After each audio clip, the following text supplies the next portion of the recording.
अस्सलाम वालेकुम नाज़रीन, माया सनागुल तांडिस रियाहो न्यू मेरान न्यूज़ रोकयूं त ख़बरन दा खबर शामिल की पिया बटियारी में रिपोर्ट अब्दुल सुभान अकलानी जी पानी के वारे ते विल नौजवान मुबैना तौर अगवा वारिसन जो एहतजाज पुलिस बेखबर। रिपोर्ट मूजब मटियारी वेझो ॻोठ जाम समूह के रहवासी जुमन समूह ऐं मगबी के वारिसन एहतजाजी मुज़ाहिरो कंदे ॿुधायो त गुज़िर रात ज़रई ज़मीन के लतीफ़ शाख मां वाटर कोर्सन ज़रिए पानी ॾींदे नौजवान पांचो कोली अगवा थी वियो आहे।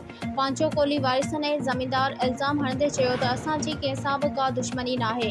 रात पांचो कोली ज़मीन ते पानी जे वारे ते वहियल हुयो, जंहिंसां गॾु संदसि हिकु ॻोठाणो छोकिरो बि हो त ओचितो कल्टस कार में सवार दारोगो गुलाम अली खोसो, सब इंजीनियर ज़ोहेब जमाली ऐं नामालूम माण्हू पांचो कोली के सख्त मारकुट करे संदसि हथ पेर ॿधी कार में वाड़े नामालूम हंध खणी विया आहिनि। असां काफ़ी ॻोल्हा कई पर को बि पांचो कोली जो पतो न पइजी सघियो आहे।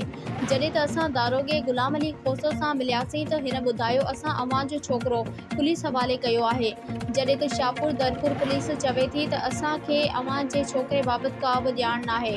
असां असवारनि शर्जील इनाम मेमन सईद SSP मटियारी DIG हैदराबाद खां मुतालबो था कयूं त खुदारा असांजो दारोगे तरफ़ां अगवा कयल नौजवान बाज़ियाब करायो वञे, ॿी सूरत में एहतजाज जो दायरो वधायो वेंदो।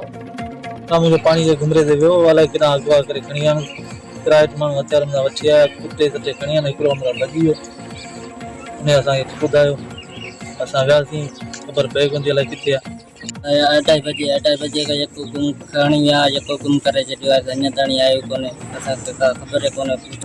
असां हिते आसे पासे का बीठा हुआसीं ज़मीन ते। हा ज़मीन ते बीठा। छा बि कयो? पानी जे घुमरे ते वियासीं, पानी रुगो लूणनि में मटाए ते ॿाहिरि निकितासीं।